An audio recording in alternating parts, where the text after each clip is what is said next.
Hello കൂട്ടുകാരെ, മലയാളി മോമിലേക്ക് നിങ്ങൾക്ക് വീണ്ടും സ്വാഗതം. ഇന്ന് നമ്മൾ നവംബർ മാസത്തെ പ്ലാനർ കുറച്ച് ലേറ്റായിട്ടായാലും ഇത് ചെയ്യുകയാണ് കേട്ടോ. ഞാൻ കഴിഞ്ഞ മാസം അത് വരച്ച് വെക്കാനായിട്ട് പറ്റിയില്ല എനിക്ക്. അപ്പോൾ അതുകൊണ്ട് തന്നെ ഞാൻ വിചാരിച്ചു ഈ പ്രാവശ്യത്തെ പ്ലാനർ എന്നാൽ അങ്ങനെ പോട്ടേന്ന്. പക്ഷേ കുറേ പേര് കമൻറ്റ് ചെയ്തു പ്ലാനർ വീഡിയോ എന്താ ചെയ്യാത്തതെന്ന് ചോദിച്ചിട്ട്. ഇന്നലെയും വരെ ചെയ്തു. അപ്പോൾ എനിക്കാകെ വിഷമമായി. ഞാൻ ചെയ്യാത്തത് കൊണ്ട് നിങ്ങളത് വെയിറ്റ് ചെയ്യുന്നുണ്ടായിരുന്നു എന്ന് തോന്നിയപ്പോൾ എനിക്കൊരു വിഷമമായി. അപ്പോൾ ഞാൻ എന്തായാലും ഇന്ന് നവംബർ മാസത്തെ പ്ലാനറാണ് വരച്ചിട്ടുള്ളത്. അപ്പോൾ ഈ പ്രാവശ്യം എടുത്ത തീം ഭയങ്കര സിമ്പിളായിട്ടുള്ള ഒരു ക്യൂട്ട് ഒരു ഡിസൈൻ. അപ്പോൾ ഈ ഒരു പടം ഞാനിങ്ങനെ ജസ്റ്റ് ഫോണിൽ ചെക്ക് ചെയ്തുകൊണ്ടിരിക്കുമ്പോൾ കണ്ടതാണ്. അപ്പോൾ ഞാൻ വിചാരിച്ചു എന്നാൽ ഈ ഒരു പടം വെച്ചിട്ട് തന്നെ ഫുൾ പ്ലാനർ ഡിസൈൻ ചെയ്യാമെന്ന്.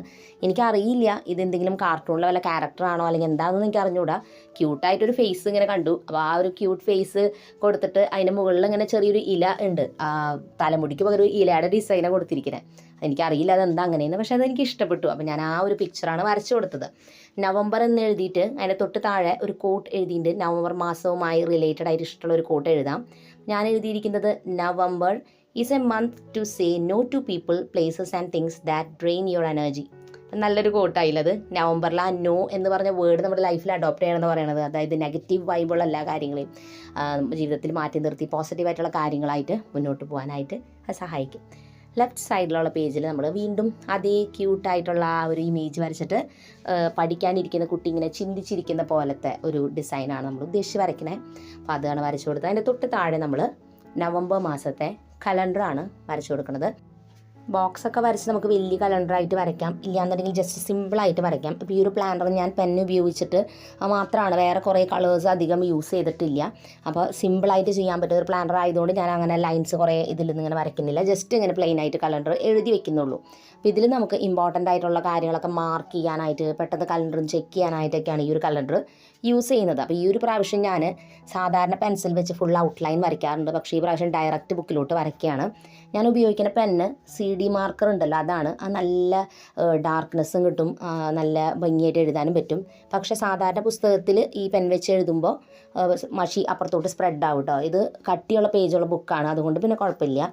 അല്ലെങ്കിൽ ജെൽ പെന്ന് യൂസ് ചെയ്യാം. ഈ ഒരു ബുക്ക് എന്ന് പറയുന്നത് ഡോട്ടഡ് നോട്ട് ബുക്ക് എന്നാണ് പറയുക. അതായത് ഇതിൽ ചെറിയ ചെറിയ കുത്തുകളുണ്ട്. പടമൊക്കെ വരയ്ക്കുമ്പോൾ നമുക്ക് കണക്ട് ചെയ്ത് വരയ്ക്കാൻ കുറച്ചുകൂടി ഈസിയാണ്. കട്ടിയുള്ള പേജാണ്. പിന്നെ A5 എന്നാണ് ഈ ബുക്കിൻ്റെ സൈസ്.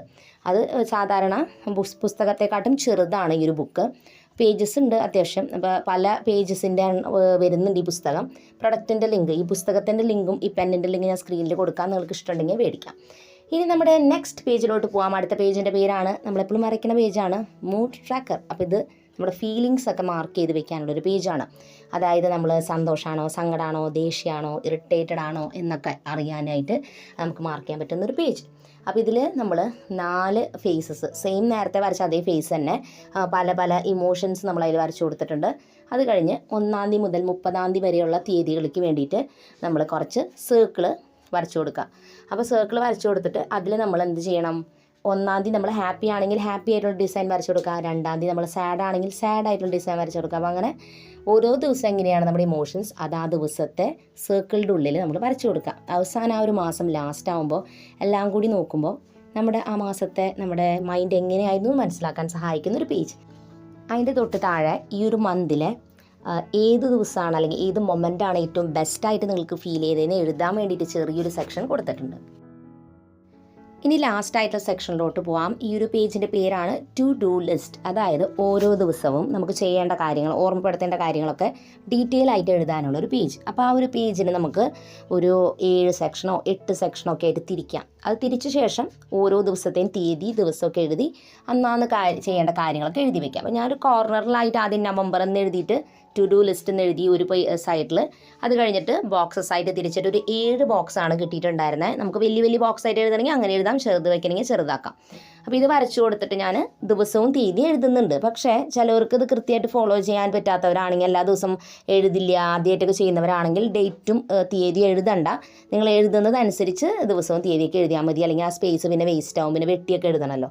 അപ്പോൾ അതുകൊണ്ട് അങ്ങനെ ചെയ്യാവുന്നതാണ്. അപ്പോൾ ഇങ്ങനെ എഴുതി അന്നാന്ന് ചെയ്യേണ്ട കാര്യങ്ങൾ കൃത്യമായിട്ട് അതിൽ എഴുതി ട്രാക്ക് ചെയ്യാം. നമ്മളിപ്പോൾ ഇതുപോലത്തെ ഒരുപാട് ഡിസൈനിലുള്ള പ്ലാനേഴ്സ് ഇതുവരെ വരച്ചിട്ടുണ്ട്. ഞാൻ ഏകദേശം ഒരു 3 വർഷമായിട്ട് പ്ലാനർ വരയ്ക്കുന്നു. അപ്പോൾ കുറേ ഡിസൈൻ, കുറേ തീമിലൊക്കെ നമ്മൾ ചെയ്തിട്ടുണ്ട്.